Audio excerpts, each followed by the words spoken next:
Peoples of the worldwide federated internet, what's good?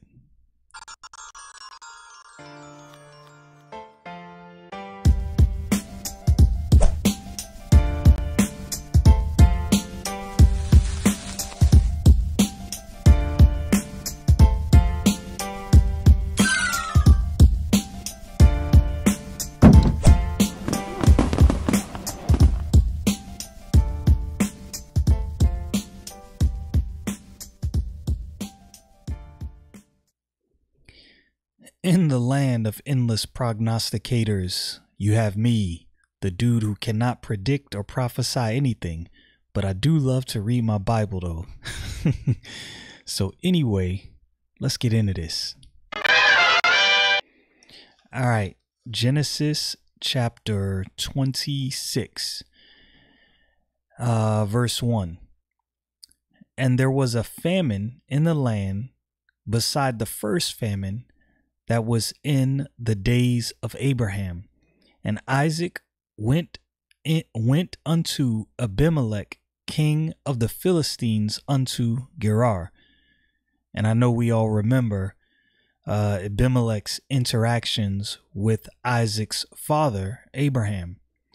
And the Lord appeared unto him and said, Go not down into Egypt. Dwell in the land which I shall tell thee of.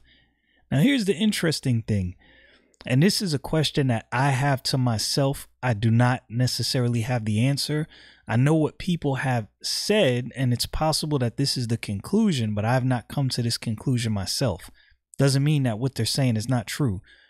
But what is the proclivity to always go back to Egypt or go to Egypt?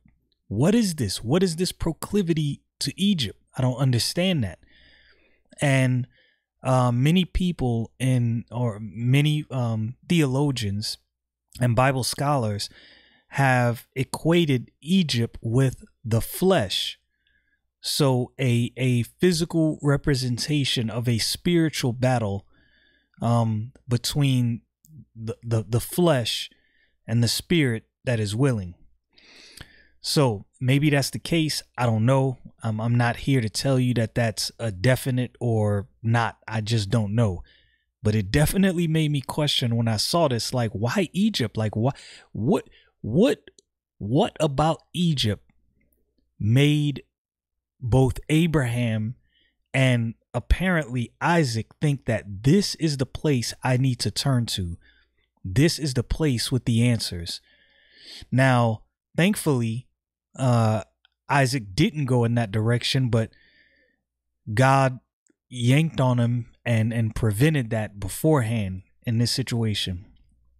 Verse 3, sojourn in this land, and I will be with thee and will bless thee, for unto thee and unto thy seed I will give all these countries, and I will perform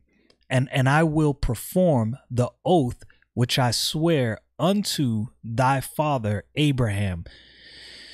Now think about this. God is talking to Isaac, and he's telling him, what I promised to your father, I am going to carry out. And you are in this prophecy. I'm going to carry this out. I promise this, and it's going to happen. So God has just promised Isaac something that has forward-looking implications. So in those forward-looking implications, you have to ask yourself, well, if God promised you this, then that means it's going to happen. And if it's going to happen, then you can take that to the bank. There's really nothing you have to worry about, right? God himself spoke to you and said, this is going to happen. It's going to happen. But look at what we see, what happens after that. And when you think about what happens after, now you have to think about what's going through Isaac's brain. You're going to see what I'm talking about. Verse 4, and I will make thy seed to multiply as the stars of heaven, And I will give unto thy seed all these countries, and in thy seed shall all the nations of the earth be blessed. So his seed will be vast, more than can be numbered, and his and have possession of the land before him. So all of these things are going to him, and notice, and his seed. So this is a forward-looking prophecy. So this is gonna happen. I'm gonna bless you. You're gonna have a seed that's gonna come after you. This is not even a matter of debate. Verse 5. Because Abraham obeyed my voice and kept my charge, my commandments, my statutes, and my laws. And it's kind of, I kind of just looked up these words. I'm not saying you have to. This is just something that I looked into, because how this verse is worded, it kind of separates these things. Obeyed means complied with, performed as a command, yielded to, charge, to lay on or impose as a task, to lay on as a duty, followed by or with. A commandment, a command, a mandate, an order or injunction given by authority, charge or precept, a statute, an act of the legislature of a state that extends its binding force to all the citizens or subjects of that state, as distinguished from an act which extends only to an individual or company, an act of legislature commanding or prohibiting something, a positive law. And I'm sure you have all heard the statement before, a positive law. And then, of course, he said also, and my laws. And a law is a rule, particularly an established or permanent rule prescribed by the supreme power of a state to its subjects for regulating their actions, particularly their social actions. And of course, there's a lot more to the definition than that, but all of these words are used, and I don't believe that all of these words are just used haphazardly. These things are separated out for a reason. Now, you can read those definitions and you can come to and draw some conclusions as you hear those definitions. And Isaac dwelt in Gerar. I'll go down to verse 11.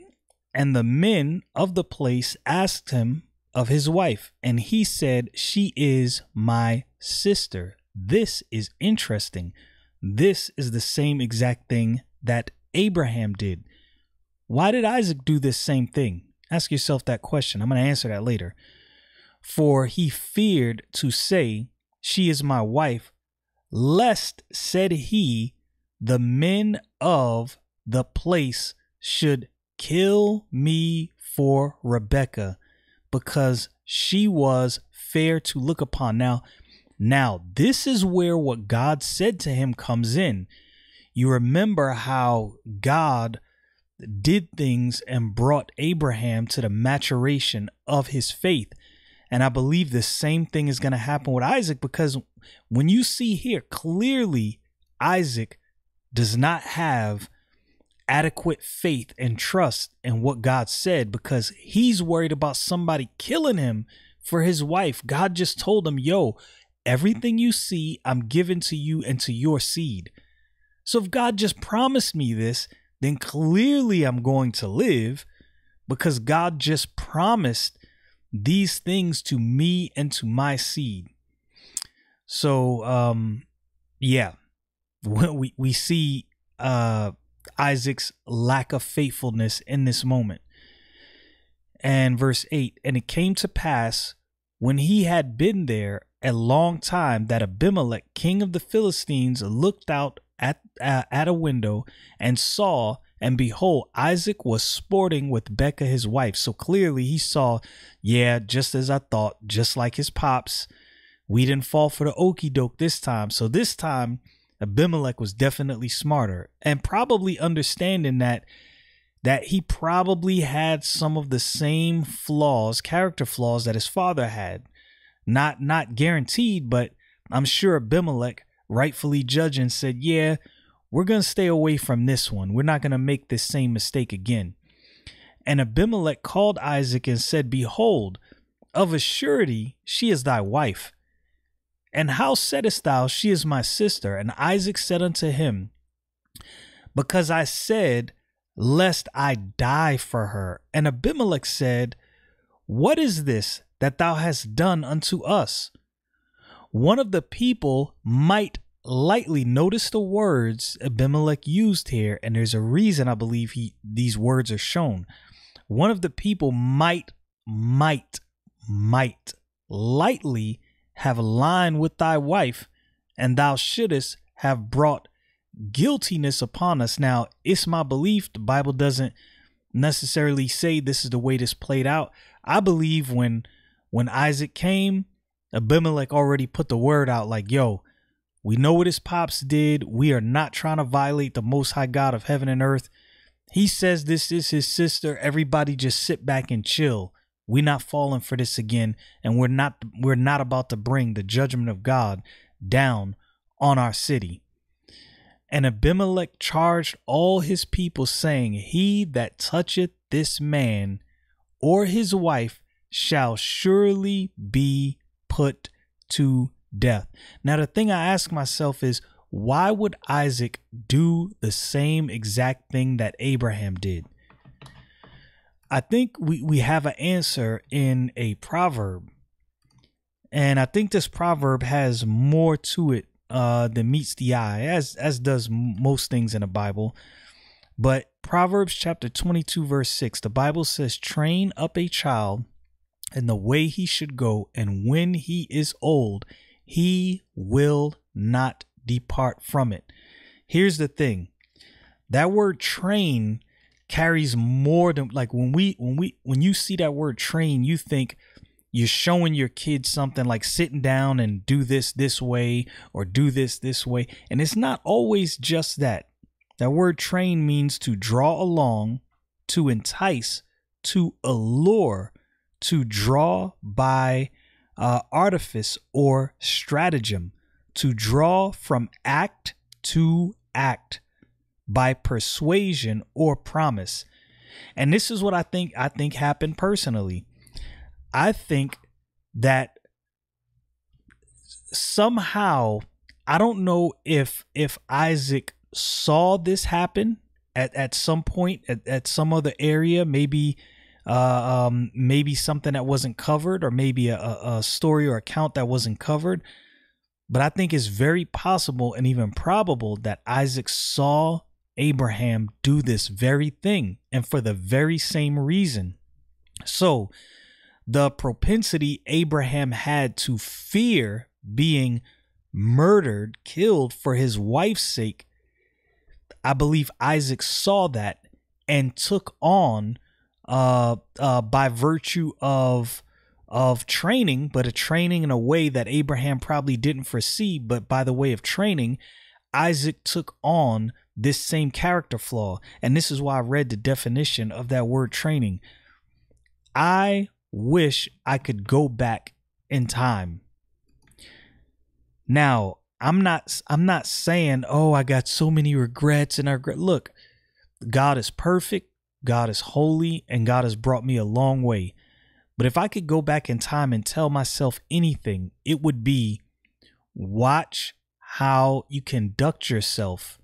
Watch what your kids see of you, because your life is literally a training manual for your children. That doesn't mean they're guaranteed to have all the character flaws that you have, or have a problem with all the sins you have a problem with. But it's a high probability, if you have a problem and they see this problem carried out in you, then this problem is going to be carried out in them. Whether that thing be anger, whether you lie, whether you're a womanizer, whether you sleep around, men and women, both parents, whatever it is you do, whatever it is you have a propensity to do that you do in front of your kids, I'm telling you, this is a training manual.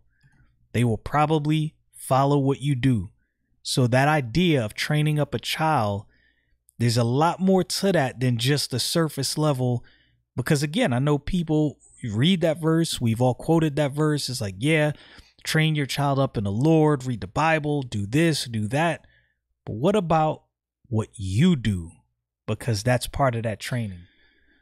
So pay attention to what you do, because your kids sure will. Y'all know what it is. Stay frosty, people.